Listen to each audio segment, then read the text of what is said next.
Quando a força da maldade ronda aqui,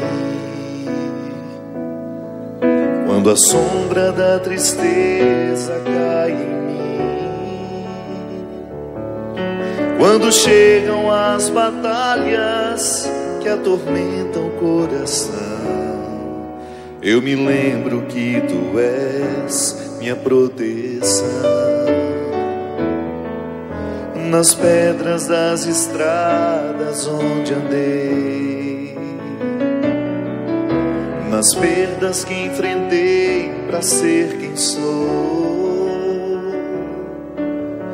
no pranto derramado, nos fracassos que eu vivi, comigo estavas todo o tempo ali. O Teu amor me basta, o Teu olhar me alcança, em Teu colo sou criança, o Teu prazer é me guardar. E sob a Tua graça eu ponho a minha vida. Quando eu não tenho saída, Tua voz me faz voltar. O Teu amor me basta, o Teu olhar me alcança, em Teu colo sou criança, o Teu prazer é me guardar. E sob a Tua graça eu ponho a minha vida. Quando eu não tenho saída, Tua voz me faz voltar.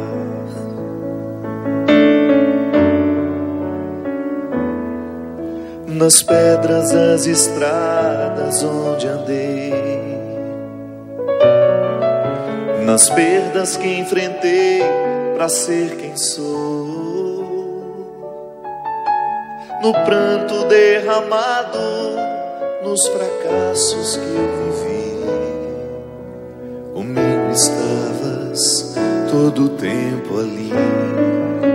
O Teu amor me basta, o Teu olhar me alcança, em Teu colo sou criança, o Teu prazer é me guardar.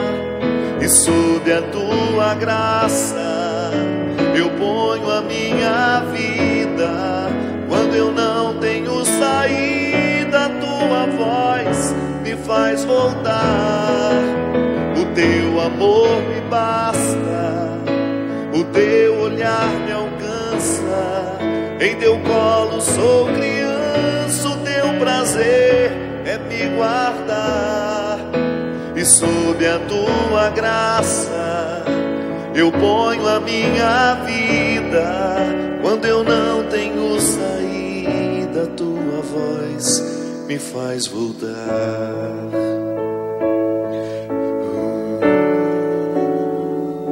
Me faz voltar, me faz voltar. Muito boa noite, é com muita alegria que nós começamos ao vivo mais um programa de Direção Espiritual, sob essa certeza de que a graça de Deus nos alcança, nos protege, coloca-nos dentro de uma circunstância de cuidado. Aliás, eu acho que é um dos pontos mais bonitos que a fé em Deus pode provocar na gente, é essa sensação de estarmos sempre sob o cuidado. Ainda hoje lá em casa nós falávamos sobre como é difícil na vida de uma pessoa precisar enfrentar a doença, a idade, ou os dois juntos, né? A idade e a doença, sem ter alguém que cuide. É muito triste você ter de experimentar a sua indigência na solidão. O cuidado é uma experiência humana que nos ajuda muito a compreender o amor de Deus por nós. Quando eu sou cuidado ou quando eu sou o cuidador. Quando eu estou num destes papéis, eu tenho uma oportunidade única de compreender o que significa ser cuidado por Deus. Porque a fé nos ensina, e esse conforto nos é dado pela fé, que a graça de Deus é o amor, a misericórdia que antecede toda e qualquer atitude humana. Na teologia nós aprendemos que a graça é o amparo da vida humana. É simples de entender. É como se fosse uma antessala que não nos pertence, mas nos foi dada. Sabe? Ela não é produzida por nós, mas nós podemos frequentar. Não fui eu que construí a antessala. A sala eu estou construindo, que é a minha vida, mas a antessala não. Me foi dada o direito de frequentar. Então me antecede. Santo Agostinho dizia isso, que a graça de Deus, ela nos antecede para que a gente possa amar, até para que a gente possa reconhecer o erro que a gente comete. Santo Agostinho dizia que até para a gente se reconhecer pecador, nós já temos que estar sob o influxo da graça. Então, essa graça, esse favor que me antecede em qualquer atitude. Então, por que eu amo? Porque eu sou anteriormente amado. Por que eu sou misericordioso? Porque anteriormente alguém foi misericordioso comigo. Por que eu devo ser justo? Porque anteriormente me foi dado o direito de conhecer a justiça. Eu não inventei. Eu sempre digo isso para mim mesmo, né? Quando eu vejo o resultado do meu trabalho, quando eu vejo tantas pessoas prestando atenção nas minhas palavras, para não me encher de vaidade, pensar que isso é meu, é só lembrar que eu não digo uma palavra, ainda que eu fale isso de forma diferente, que eu não tenha aprendido no Evangelho, que eu não tenha aprendido com Jesus. Então, o meu pano de fundo é Ele. Foi com Ele que eu aprendi. É com Ele que eu aprendo diariamente aquilo que eu faço questão de ensinar. Sabe por quê? Porque me fez bem.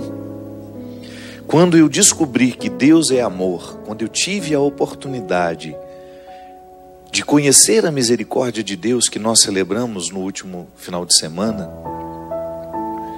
quando eu descobri o significado dessa misericórdia como uma graça que me antecede, e quando eu vi os benefícios dessa misericórdia na minha vida, mas eu quero contar isso para todo mundo. Eu não quero perder a oportunidade, ainda que seja numa graça que eu faço, ainda que seja numa piadinha que eu conto. Eu ter a oportunidade de mostrar que Deus é amor, isso para mim é a minha maior alegria.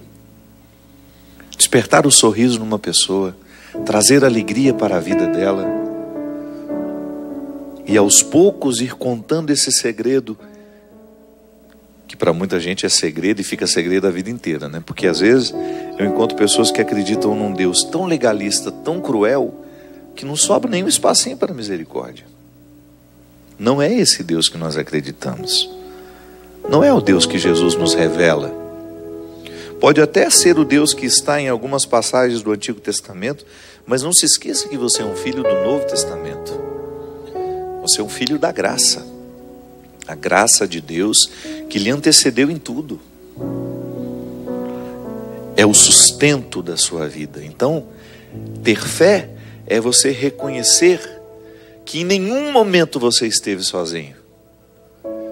Nas pedras das estradas onde andei, nas perdas que enfrentei para ser quem sou, no fracasso que vivi, comigo estavas o tempo todo ali.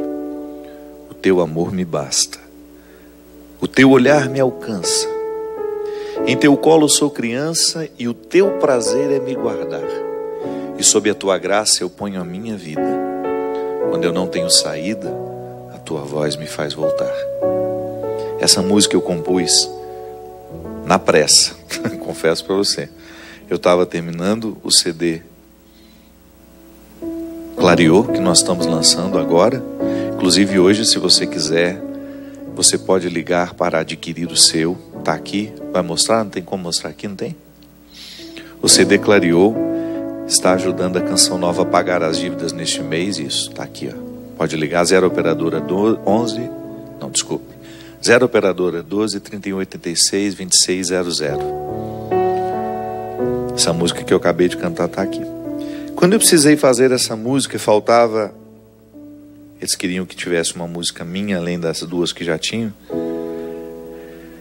Esse refrão já estava me perseguindo há um tempo. Eu queria terminá-lo e não conseguia.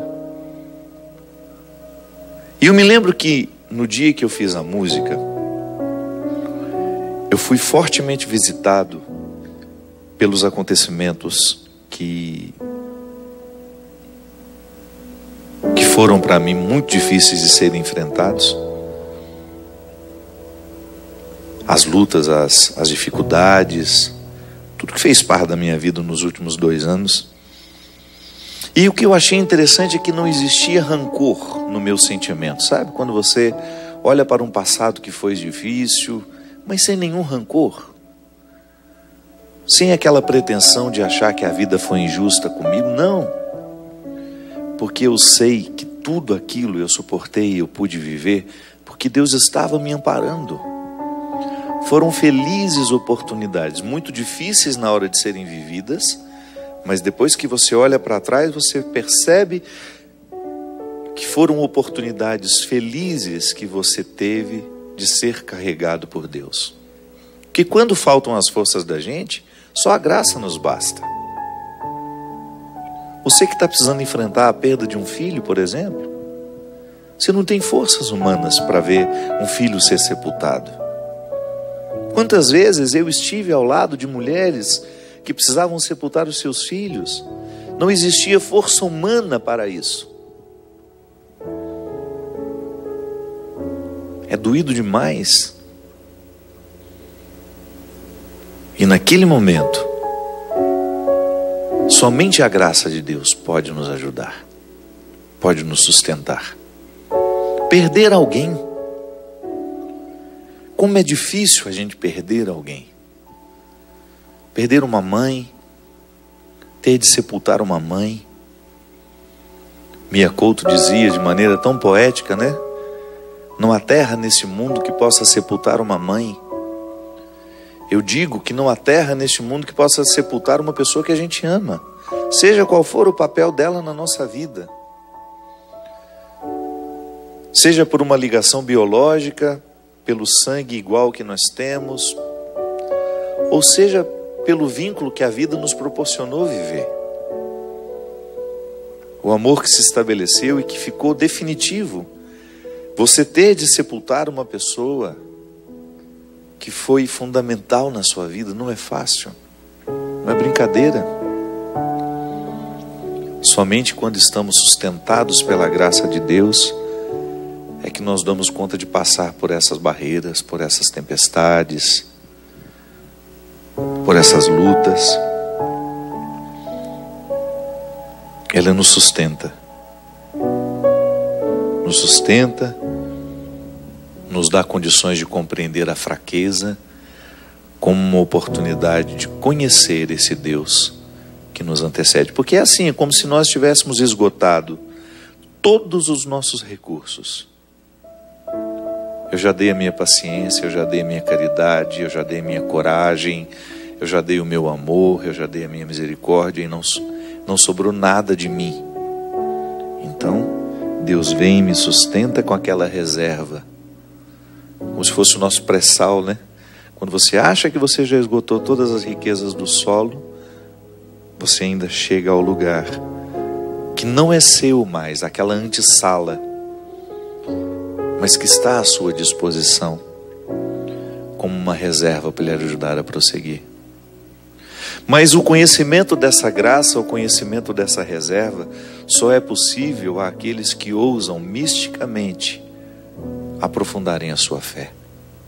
Porque senão nós vamos ficar dentro de um contexto raso de espiritualidade, sabe? De favores e deveres, de direitos e deveres. Um Deus que nos presta favor, um Deus a quem a gente faz umas gracinhas com o nosso comportamento, a quem a gente paga algumas promessas, a quem a gente faz algumas orações decoradas. Não, não estou falando dessa religiosidade rasa. Eu estou falando de um mergulho humano, numa compreensão mística, de um Deus que está em nós, que nos orienta, que mexe no nosso jeito de ser, e que vai nos ajudando a conhecer essa antessala, onde Ele está nos sustentando. Porque se eu vivo o meu cristianismo somente na sala que eu conheço, a sala das minhas virtudes, a sala dos meus empenhos, a sala das minhas coragens, das minhas disciplinas, eu corro o risco de viver um cristianismo sem Cristo, sem Deus, sem graça. E à medida em que eu vou perdendo o meu vício, a minha vitalidade, o que me sobra? É aí que muito desamparo se estabelece. É aí que muita fé, que parecia fé, cai por terra, quando você percebe que não há Deus naquela história. Há apenas uma busca de si mesmo, que parece religiosa. Porque chegar a essa antessala é o quarto dos fundos, né? Isso em hebraico chama-se debir. O debir, na cultura hebraica, era o quarto dos fundos da casa, o quarto sem luz, o quarto mais difícil de se chegar. E depois essa palavra foi colocada no contexto do templo. O templo de Herodes, quando ele foi construído, o debir era o santo dos santos, o lugar onde os sacerdotes só entravam uma vez por ano. Interessante isso, né? O lugar onde o sacerdote entrava apenas uma vez por ano era separado da sala do templo. Eram 3 salas, separado por uma cortina, e ali havia a prevalência de um mistério. É disso que nós estamos falando.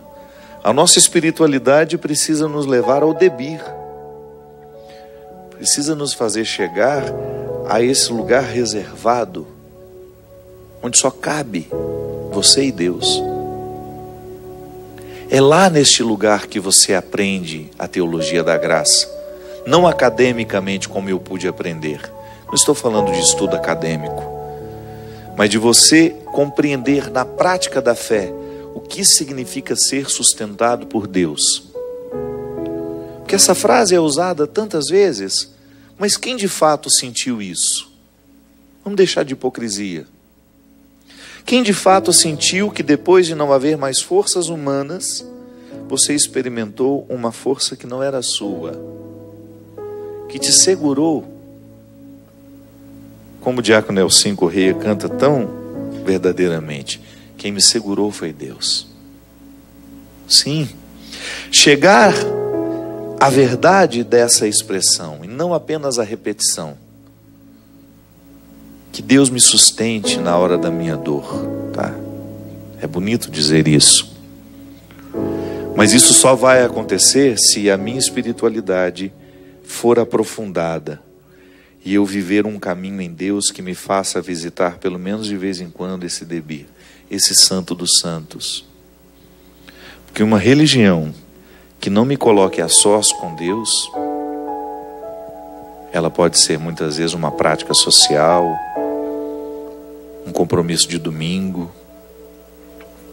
vou à missa, volto para casa, e ainda não sou capaz de viver os benefícios da minha fé, que é justamente acreditar que há um Deus que me antecede, que chegou antes de mim, que fez por mim.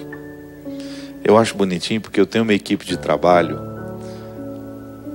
que me ensina humanamente o que significa também isso.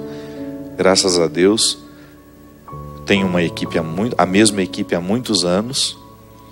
Nós já somos irmãos de estrada, né? E eu acho tão delicado da parte deles, é claro, são todos remunerados por isso, mas eu estou falando é do amor que transborda. Eu não estou falando do fruto da remuneração, não é só competência, é amor, quando chegam antes de mim para preparar por mim, para que quando eu for exercer o meu ministério esteja tudo de acordo, sabe? A equipe que prepara o som, que prepara o palco, que prepara o cenário, que prepara o lugar que eu vou esperar.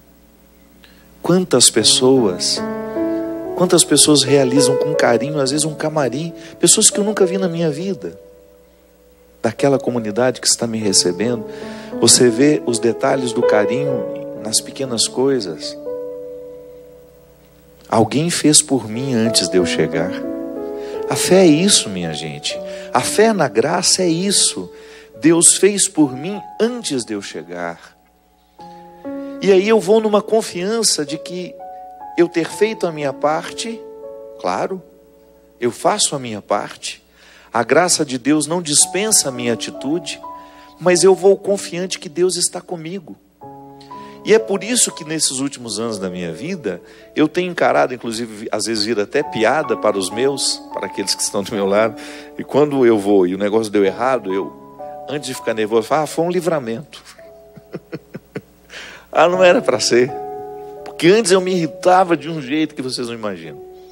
Então hoje, às vezes, até as pessoas que são próximas a mim fazem piada um pouco disso, né? Mas é verdade, eu acredito mesmo nisso. Se eu fiz um esforço para chegar lá, para acontecer, não aconteceu, então não era para ser. Deus não queria que fosse assim. A mim é um conforto espiritual. Me livra da ira, me livra de muitas vezes querer ter o controle de tudo, sabe? E aí eu me sinto cuidado por Deus. Não era para ir nessa hora, porque Deus preparou uma hora melhor para mim. Vai ser melhor ir amanhã. Às vezes eu estou naquela ânsia de ir embora para casa e não deu certo, não deu certo. A minha equipe tentou de tudo, não deu certo. Eu falo, então tá bom.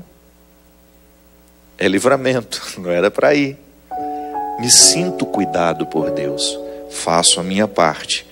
Mas quando eu percebo que já não preciso fazer, que já não depende mais dos meus esforços, é a hora de aguardar, de esperar, de sentir o carinho de Deus amparando você. Isso faz com que a gente viva uma experiência de Deus tão interessante, porque Deus deixa de ser uma troca de favores, uma instância onde nós trocamos favores. Não é assim que nós precisamos compreender, que nós devemos compreender a nossa espiritualidade. Deus não pode ser compreendido como alguém que está ali para nos conceder favores o tempo todo e a minha relação com Ele ser pautada nesse concedimento de favores. Não. Deus é um amor eterno que não muda de ideia. Então não preciso fazer promessa para agradá-lo. É muito mesquinho pensar que Deus vai fazer aquele milagre só porque eu fiz uma promessa, sabe? A nossa espiritualidade precisa amadurecer e pensar que o amor de Deus está sempre à nossa disposição. Ele não muda de ideia. Ele quer sim que você consiga o emprego. Ele quer sim que você tenha saúde. Deus não muda de ideia em relação àquilo que é bom para nós. Mas nem sempre nós conseguimos saber o que é bom para nós. Então a fé consiste em você permitir que depois de você ter feito todo o esforço para aquilo que você queria, você trabalhar com a possibilidade de que alguma coisa dê errado, porque não era isso que Deus queria exatamente para você. Não é sempre que o meu querer é o mesmo querer de Deus. Às vezes eu posso estar enganado. Ainda essa semana mesmo eu coloquei lá no meu Instagram. Nem sempre o desejo é confiável. Porque o meu desejo pode estar a serviço do que eu quero e não daquilo que eu de fato necessito. Então eu rezo, faço promessa, faço isso, faço o meu esforço e o negócio dá errado, eu fico decepcionado com Deus. Não, pelo amor de Deus. Por amor a Ele, a nossa espiritualidade precisa ser madura. Fazemos o nosso esforço, nós rezamos, nos empenhamos, mas Deus não aceita moeda de troca. Isso é mesquinho demais. Deus não é mesquinho igual nós somos, viu? Se nós precisamos de moeda de troca para poder fazer favor a alguém, Deus não é assim. Deus é graça, Deus é amor, Deus é misericórdia. E não adianta tentar negociar com Ele, porque Ele não muda de ideia. Ele só quer o nosso bem. E se não acontece de acordo com o que nós esperávamos, pode ser que aquilo que nós tanto desejávamos não é o melhor para nós. Deixa que o tempo lhe responde. Quantas pessoas insistiam, ficavam até magoados com Deus. E depois percebiam que aquilo que havia acontecido, que aquilo que havia sido negado, era na verdade um favorecimento. Volto a dizer, precisamos ter muita maturidade espiritual para compreender os nãos da vida, as perdas, os sofrimentos e as lutas. Nós vamos para um rápido intervalo e a gente volta já já com o programa Direção Espiritual. Aproveita o intervalo, liga aqui, faça o pedido do CD Clareou e ajude a Canção Nova nesses meses de maio e junho, né, que vão ser os meses da campanha, não é isso? Com o CD. Esse produto vai estar especialmente na programação dos pagamentos da Canção Nova. Se Deus quiser, nós vamos ajudar a Canção Nova. Você levando esse CD para sua casa, clareando a sua vida com músicas que marcaram de maneira muito positiva esses últimos 3 anos da minha história, que eu tenho certeza que Deus vai visitar você também através dessas canções. Aproveite o intervalo, faça a sua ligação para que você possa receber já já o CD Clareou aí na sua casa. Daqui a pouquinho a gente volta.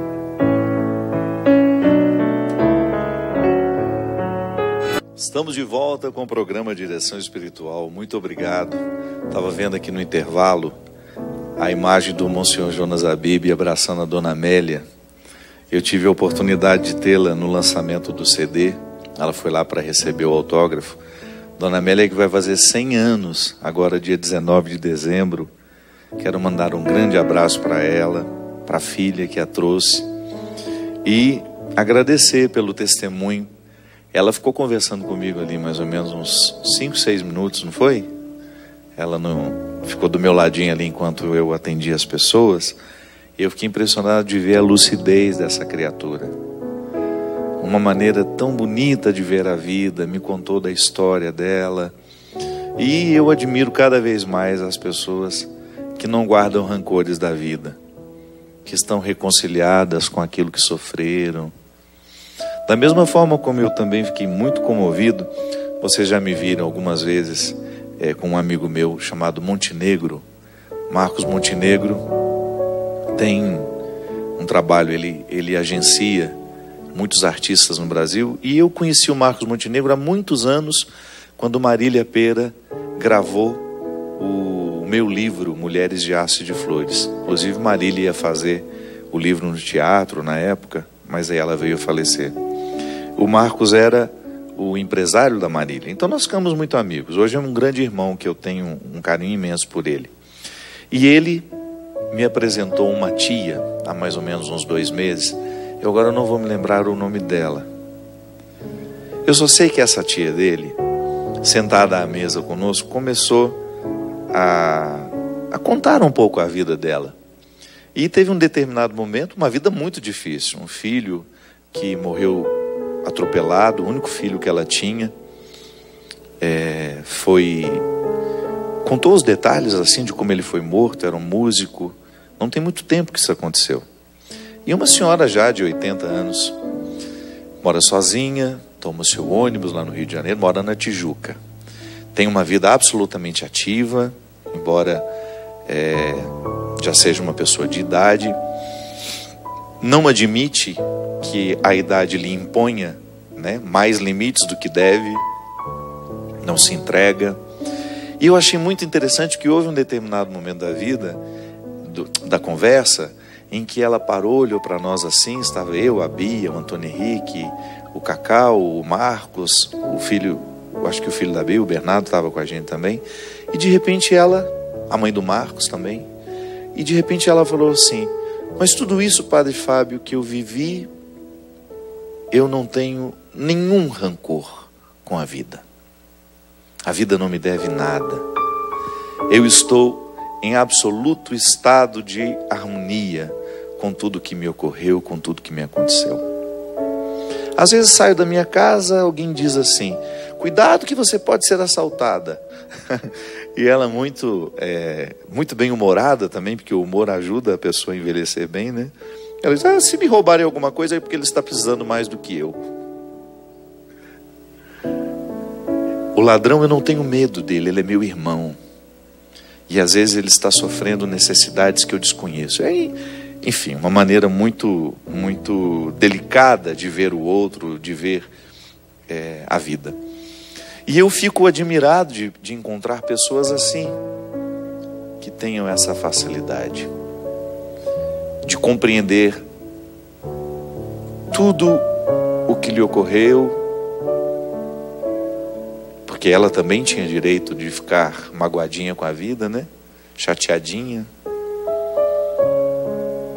Tinha o direito de querer parar, mas não. E ali você identifica exatamente quando uma fé é capaz de gerar uma atitude assim de confiança. Ela confia em Deus. Ela confia, sempre confiou, e isso fez diferença na maneira como ela interpretou as suas perdas. Eu vi isso também muito na minha mãe. Eu me lembro que quando eu cheguei lá em Formiga, por ocasião da morte da minha irmã, para vocês terem uma ideia, o sofrimento que foi para nós quando a Heloísa morreu. A Heloísa morreu num acidente lá no Recife. Ela trabalhava em Belo Horizonte e morreu lá. Então, nós recebemos a notícia, ela morreu às 5 horas da manhã, foi o horário do acidente, ela estava chegando em Recife. Morreu nesse horário, nós passamos aquele dia todo, eu fui chegar lá em casa só à noite, porque eu morava em Terra Boa, encontrei minha mãe ali naquele momento, passamos a noite toda, esperamos o dia todo, a Heloísa foi chegar somente no outro dia, às 9 da manhã. Então foram 2 dias e meio de velório sem ela, aí um dia de velório com ela e no outro dia o sepultamento. Foi muito doloroso mesmo. Às vezes eu acho que os ritos de morte tornam ainda pior a morte, né?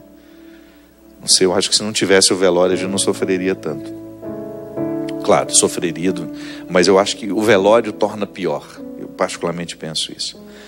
E aí aquele rito doloroso, eu me lembro que a minha mãe não aceitou tomar nenhum comprimido para nada, para ficar mais calma, não.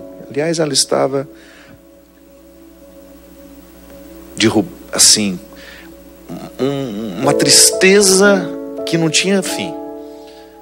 Mas nunca ouvi a minha mãe soltar uma palavra que pudesse ser de incompreensão, não. Sempre pedindo forças a Deus, agradecendo a Deus a filha que ela tinha tido durante aqueles 29 anos. E ela foi para mim um pouco não, ela foi muito, né? De tudo que depois eu fui compreender como uma forma sábia de perder. Se nós somos apegados demais, a perda será sempre mais dolorosa.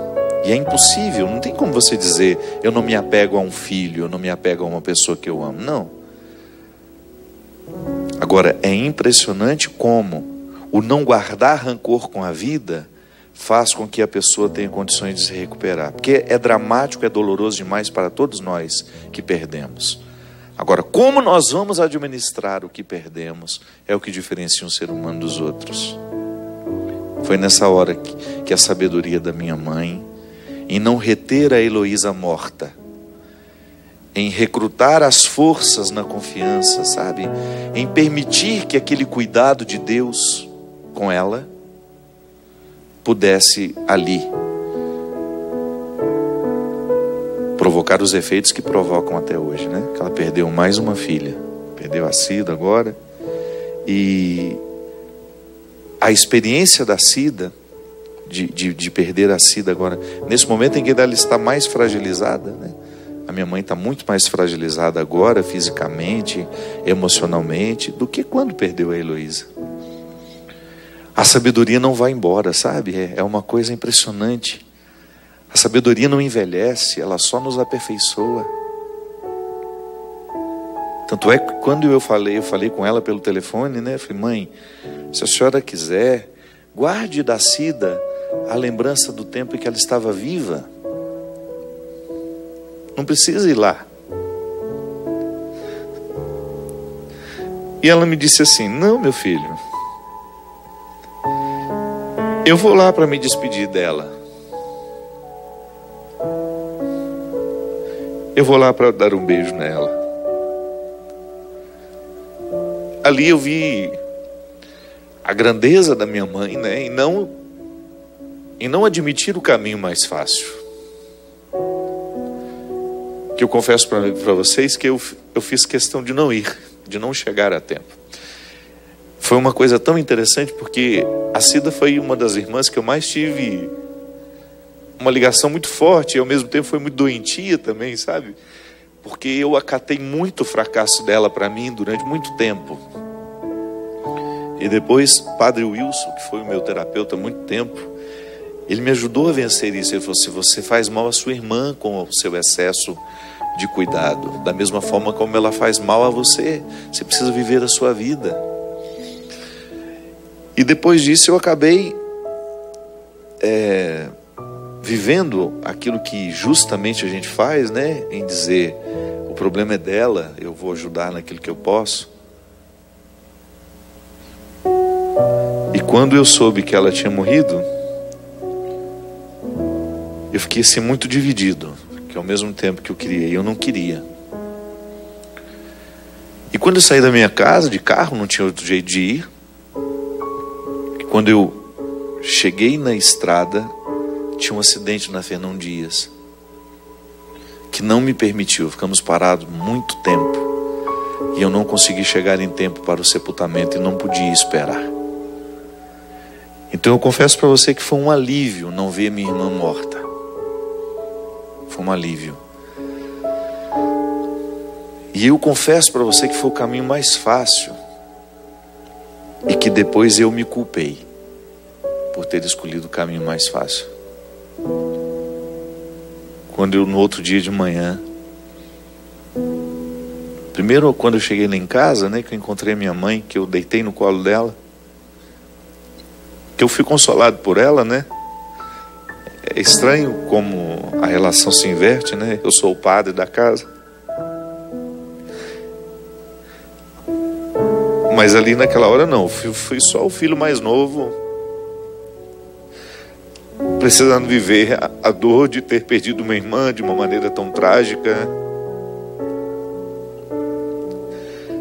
de não ter sido quem eu poderia ter sido no final, enfim. Aí quando eu deitei no colo da minha mãe, que eu fui só o Fábio dela, Fabinho como ela me chama, minha mãe nunca me chamou de Fábio, sempre Fabinho. E aí quando eu fui só esse Fabinho que eu podia ser, a minha mãe me deu ali o que teologias não me deram.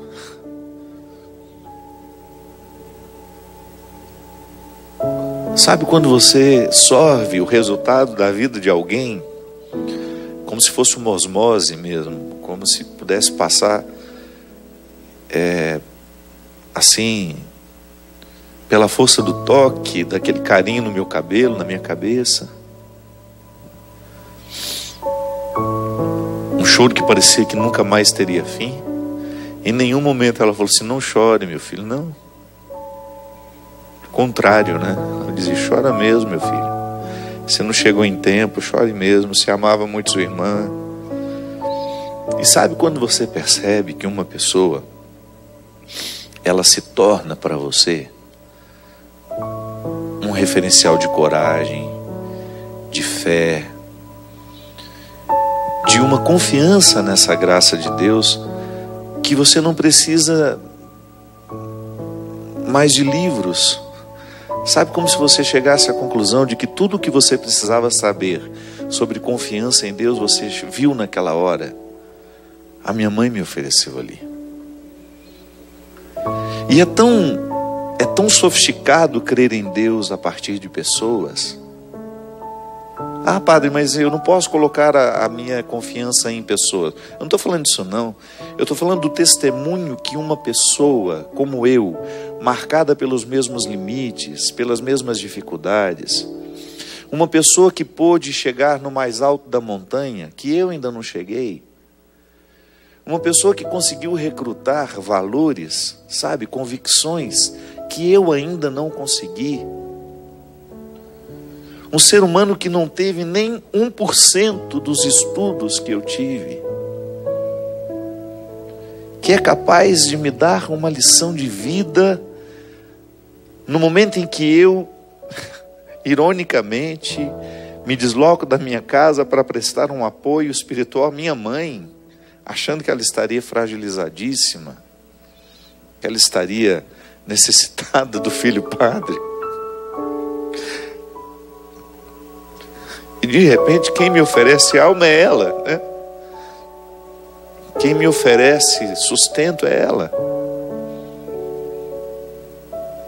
Ah, minha gente, isso nós não vamos entender nunca. Por que que uma pessoa consegue experimentar essa coragem? Quais as estradas que ela andou e eu não vi? Quais caminhos ela conseguiu conhecer sem que eu percebesse que ela estivesse conhecendo, mesmo andando ao lado dela o tempo todo? Quantos caminhos uma pessoa precisa percorrer para poder viver essa sabedoria? Quantos sofrimentos essa mulher precisou experimentar para que essa confiança em Deus fosse tão inabalável, a ponto de não questionar, a ponto de não se prender ao fato, sabe? Naquele momento em que todos nós nos perguntávamos tanto, por que fez isso, por que fez aquilo, o que foi que aconteceu, a ela não interessava. Não se prende às perguntas que não respondem.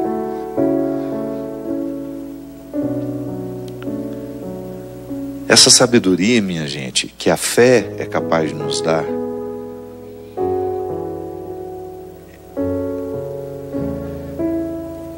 essa sabedoria que somente Deus pode nos conceder, é o que São Paulo fala aqui.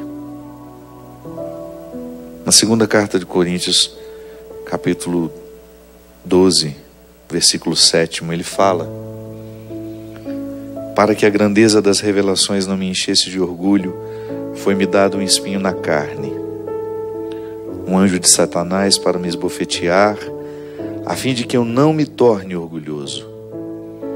A esse respeito roguei 3 vezes ao Senhor que ficasse longe de mim, mas o Senhor disse-me: basta-te a minha graça, pois é na fraqueza que a força se realiza. Pois é na fraqueza que a força se realiza plenamente. Por isso, de bom grado, me gloriarei das minhas fraquezas, para que a força de Cristo habite em mim. E me comprazo nas fraquezas, nos insultos, nas dificuldades, nas perseguições e nas angústias por causa de Cristo. Pois quando sou fraco, então sou forte. Aí você experimenta, quando você precisa recrutar a sua coragem e você identifica que ela não é o suficiente. Sim, no outro dia, quando eu fui lá na sepultura, quando eu fui lá viver a minha despedida da minha irmã, quando eu precisei falar com ela, que você precisa desse rito, das finalizações, né, para você continuar vivendo de uma maneira pelo menos suportável. Você precisa acomodar dentro de você, precisa dizer, fingir que ouviu, precisa dizer.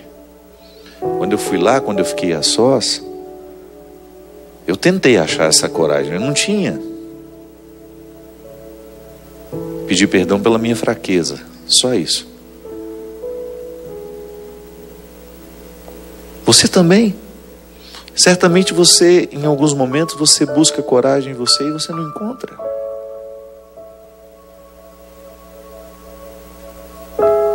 É como um reservatório de águas que enfrentou um período escasso de chuvas. Melhor, um período de chuvas escassas, né? Não teve na hora da sede. Faltou água. Às vezes nós precisamos enfrentar algumas situações da vida e os nossos recursos humanos não são suficientes. E aqui entra a dimensão da fé.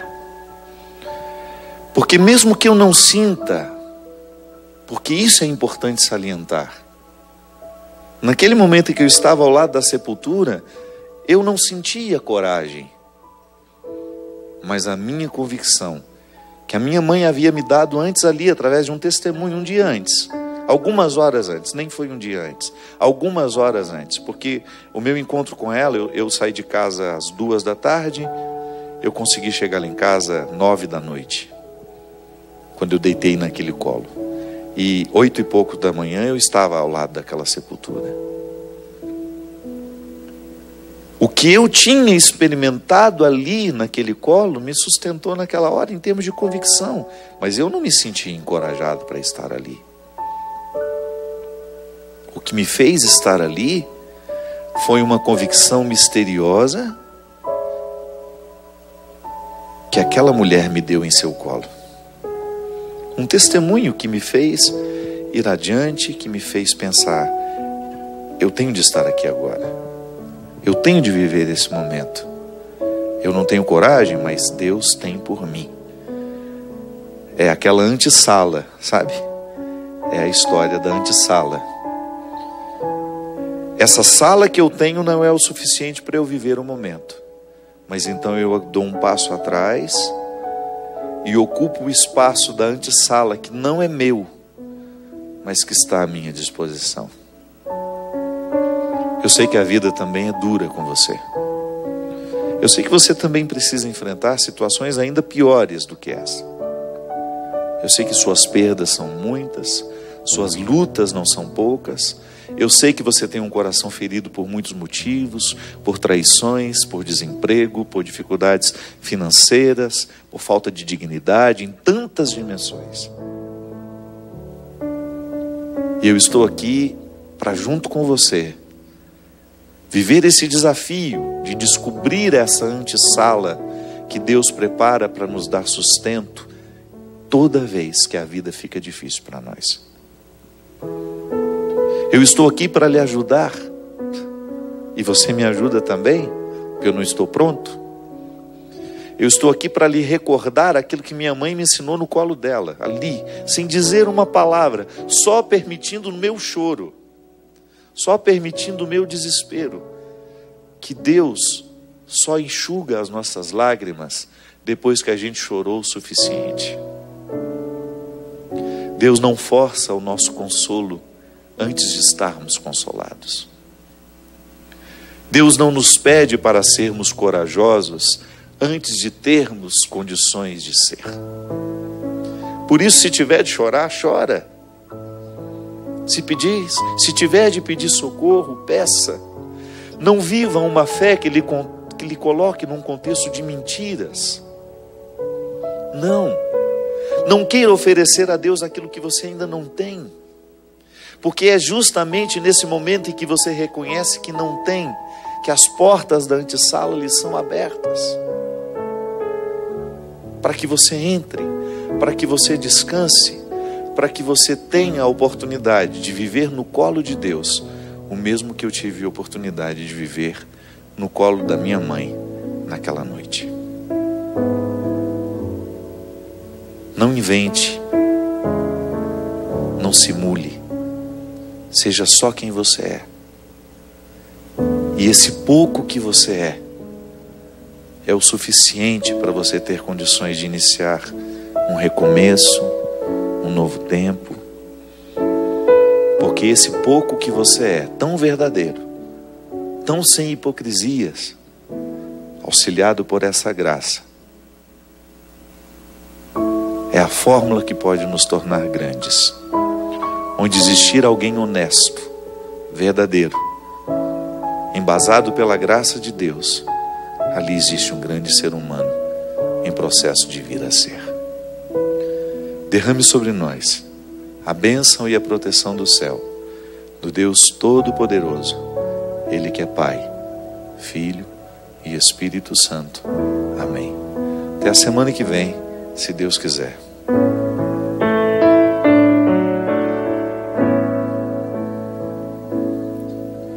Nas pedras das estradas onde andei, nas perdas que enfrentei para ser quem sou, no pranto derramado, nos fracassos que eu vivi, comigo estavas todo o tempo ali. O teu amor me basta, o teu olhar me alcança, em teu colo sou criança, o teu prazer é me guardar, e sob a tua graça eu ponho a minha vida. Quando eu não tenho saída, a tua voz me faz voltar. O teu amor me basta, o teu olhar me alcança, em teu colo sou criança, o teu prazer é me guardar, e sob a tua graça eu ponho a minha vida. Quando eu não tenho saída, a tua voz me faz voltar. Me faz